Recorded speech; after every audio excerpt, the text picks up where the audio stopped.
Hello, my name is Hermann, and I want to share a little bit today about what it means to be created to move.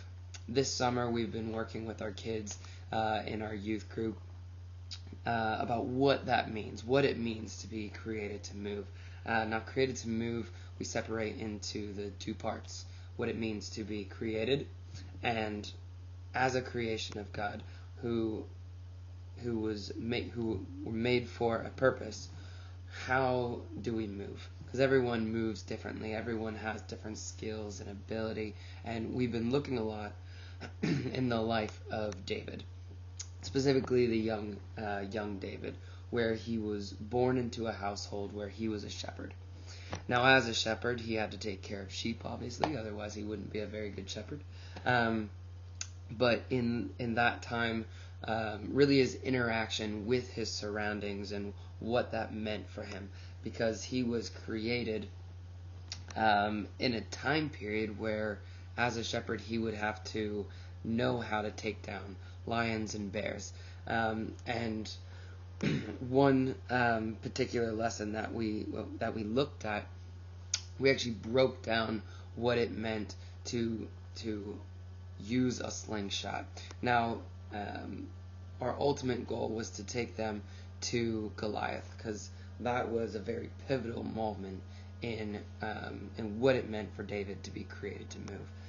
So we broke down really the mechanics of sports, and looked at football and broke down Pee Wee football and a quarterback for Pee Wee football, and how over the years he would eventually get to a very select amount of men in this country who can actually make an accurate pass down the field, running at full speed, and how an entire lifetime for a 26 to 30-year-old to be able to make that pass in that moment, and how David was this young boy who in his teenage years was able to stay focused enough so that in that moment of a lion coming at, and a lion is lower at the ground, moving at a much different pace than a bear, and how he would be able to accurately take down those animals, so that would transition into this moment in his life where David and Goliath met together. And we actually gave them a tennis ball. We gave the kids a tennis ball. We meet in a gym, and the basketball goal is 10 feet high off the ground. And standing still, we asked people to throw the tennis ball at the goal and actually hit the rim, very small rim. One guy actually did it. Amazing. He does have a background in baseball, which is not shocking. But to be able to hit that standing still, and then trying to do it on a moving target. Obviously, we didn't have a moving 10-foot target, but you can see how, really practically, how God created David to move, but what that actually means in the spiritual when we connect with God, which when we read through the scriptures, it really talks about how David spoke to the people of Israel and spoke to Goliath in such a way that he was giving glory to God and connecting not just in the physical with his physical being, but also in the spiritual and what that would do for him. But what we've been doing this week with the kids is actually going all the way back to the beginning of what it means to be created to move. It's what I want to share with you today. Now, created to move really stems from the idea of to know God and to make him known. Now, my background, I grew up in a Christian school. I went to a Christian high school, and their motto was to know God and to make him known. It was also on the campus of a seminary whose motto was also to know God and to make him known. Then I also went to spend about 8 years of my life with Youth with a Mission. Youth with a Mission's motto is to know God and to make him known. So I have, ever since I was 15, or 14, that has been the motto of every education entity and organization that I've worked with. I've been connected to this idea of to know God and to make Him known. So created to move is just another idea of what it means to discover God and to know God, and then to make Him known. So looking at creation, what I see is the creation story and beginning of Genesis is the story of God, and really just putting things in motion. God set the vault in the sky to give light on the earth, to govern the day and the night, and to separate the light from the darkness. And He saw that this was good. Later on, He let the waters teem with living creatures. He let the birds fly above the earth. And later on, it talks about the vegetation in verse 22 of chapter 1. God blessed them and said, "Be fruitful and increase in number, and fill the water in the seas, and let the birds increase in the air." And that is echoed all throughout every part of what God has created, that He puts them, and He doesn't just create them, but He actually creates them to move. So that's the beginning part of all of creation, is this idea of movement, and movement with a purpose, and really a purpose and a goal. Then we get to verse 27 of chapter 1 in Genesis, where it says, "So God created mankind in His own image. In the image of God He created them. Male and female He created them. God blessed them and said to them, 'Be fruitful and increase in number. Fill the earth and subdue it. Rule over the fish in the sea and the birds in the sky, and over every living creature that moves on the ground.'" See, to be created to move, God created animals, vegetation, wild animals, and then He created man. Every single one of them requires movement. And studying in school, we study biology, we study zoology, we study physics, we study all these things that really show us what it means to be a creation, to be created in a way that movement actually helps us fulfill what we were designed to do. Everyone was designed to do something different. We all have talents and abilities that are unique to us. Also something of the identity of God in us, as well as Genesis talks about. We are created in His image. Now, it goes on to obviously say there in verse 27 that He created mankind. We obviously know this to be Adam and Eve. And how He set Adam and Eve up so that everything from day 1 all the way to day 5, that everything would be created to move, so that when Adam came into being, he then walked around. The creation story then says that God brought Adam around to show him all that He had made, and to show them and to be a part of the creative process, to just let His creativity come forth. And He was able to name the animals, and see everything that He had made, and then kind of desire Eve. And then Adam and Eve were both given this role and responsibility to bring the world, to be in dominion over the world. Now, I am also a soccer coach. This week, actually, we started conditioning for soccer. Now, I have middle schoolers and high schoolers, with a handful. I'm the PE teacher and the soccer coach at a very small school. Has about 130 kids in it. So our soccer team, in order to find enough boys to fill out the varsity soccer team, we actually have like 1 or 2 fifth graders as well. Now, fifth grader knows soccer completely different than a 17-year-old. Has more experience, knows terminology, knows strategy, knows a little bit more about themselves as bodies go, to be able to have their mind think of something and have their feet actually do it. Now, they were both created in the same way, the 5th grader and the 8th grader. Everyone on my team has 2 legs, 2 arms, a head, eyes, normal human being creation. But the expression of their movement is incredibly different. So it's my job as a coach to be able to teach them to do things so that when I say go, they know what go means.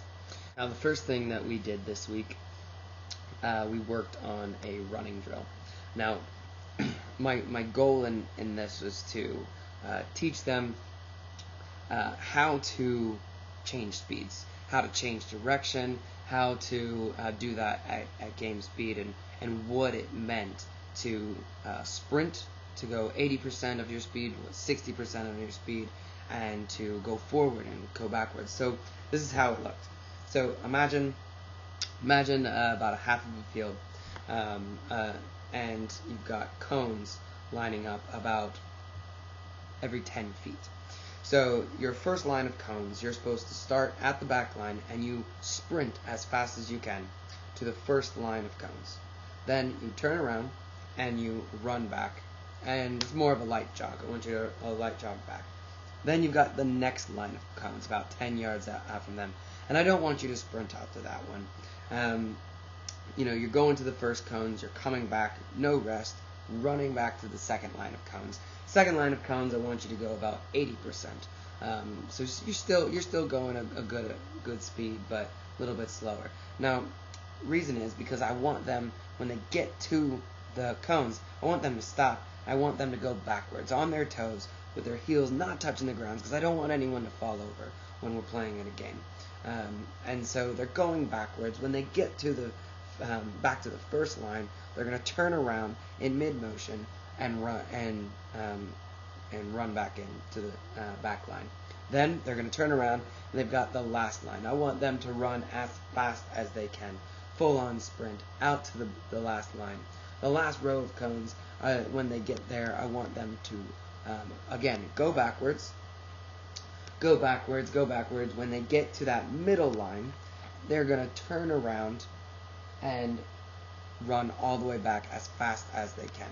Now, every day we did this. The first time we did this, I had to go over it a couple different times. I walked through it because you only retain so much when you're told something. And then I had them repeat it.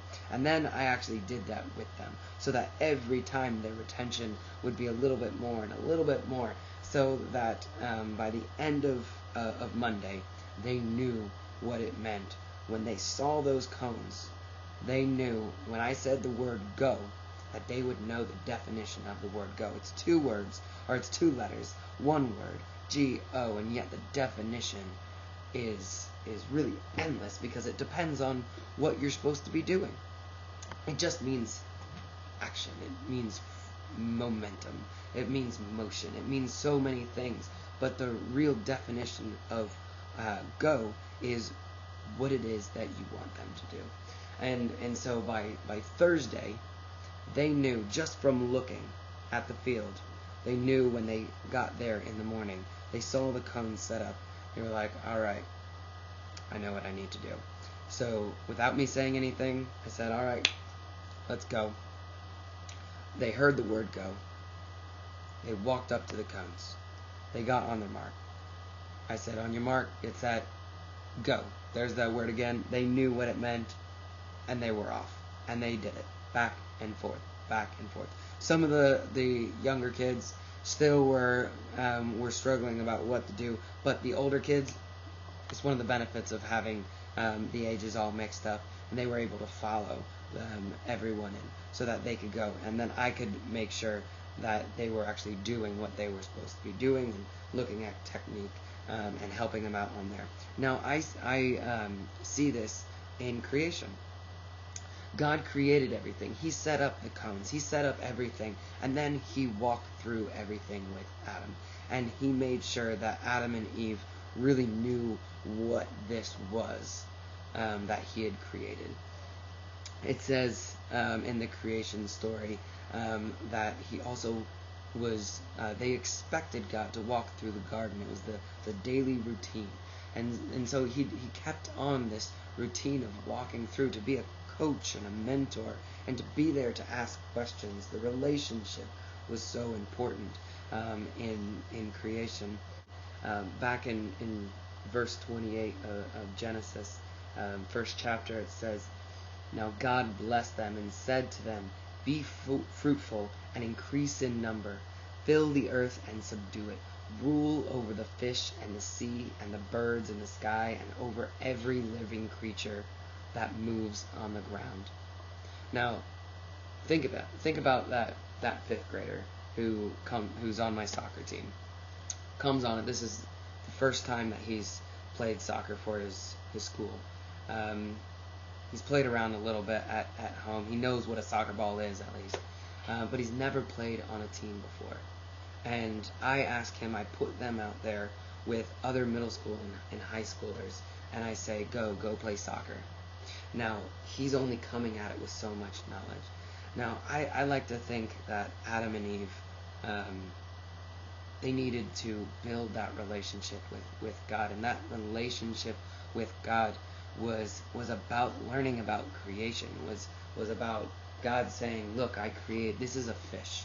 This is what a fish does. Now, I need you to take care of these fish, but let me show you how to do that. I don't think that he said, just go.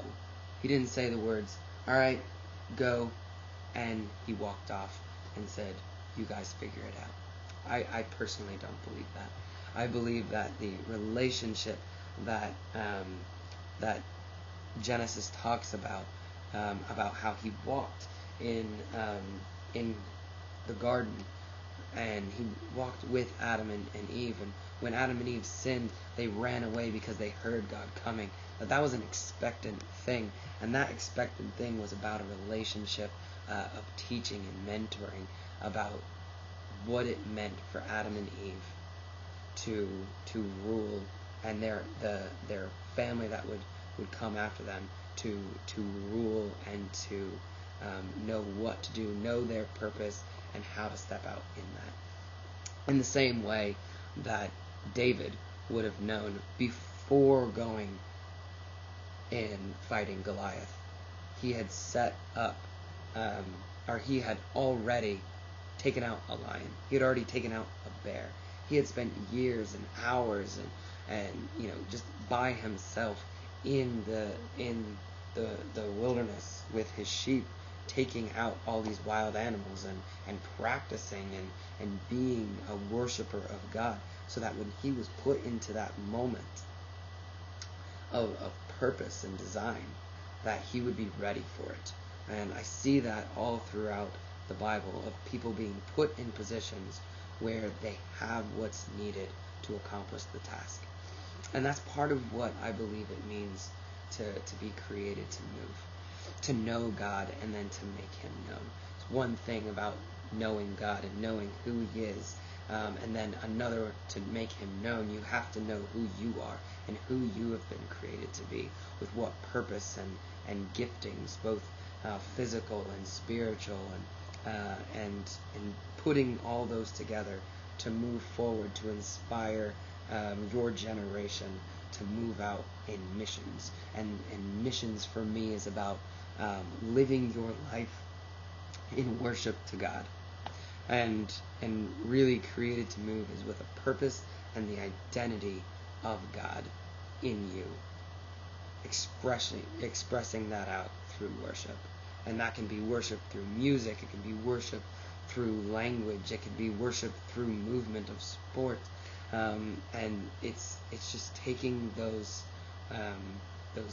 times of preparation that God has put you in and giving your all to that, so that it can be a time of preparation to worship, so that when you're put in that moment, that you are ready to step out in what God has you, just like David did with Goliath, and just like Adam and Eve had to do when they made the wrong decision and sin. They still had to go out, but they knew how to take care of themselves. and God was continuing there with them, obviously through the process, but in a very different role. But then obviously the beauty of the end of the story is that he brought in Jesus to come in and to die on the cross for our sins, so that we can be in that original relationship where God is with us and we can walk our daily lives with him and be in that mentorship role that Adam was unique in having, that we can actually as Christians also have, and be in unique relationship with the creator of this world, so that we can learn more about ourselves as we step out, and other people can say, what do you know that I don't know? Because there's something that you know that I need to know if I'm going to move in this world. And that's what it means to be a Christian. That's what it means to know the purpose and identity of God and yourself, to be created to move. And that's what we've been learning over the summer in our youth group, and challenging the kids to learn more about themselves, to learn more about God, and learn more how the relationship with God can blend in and be worship, and be something that's unique, that shows other people what it means to be a Christian, to be a follower of God, to be in relationship with God. I hope that helps get to know me a little bit more, things that are passionate, and things that I like to teach on, things that I like to inspire people on, and kind of a style of, that I like to use as well. Thank you.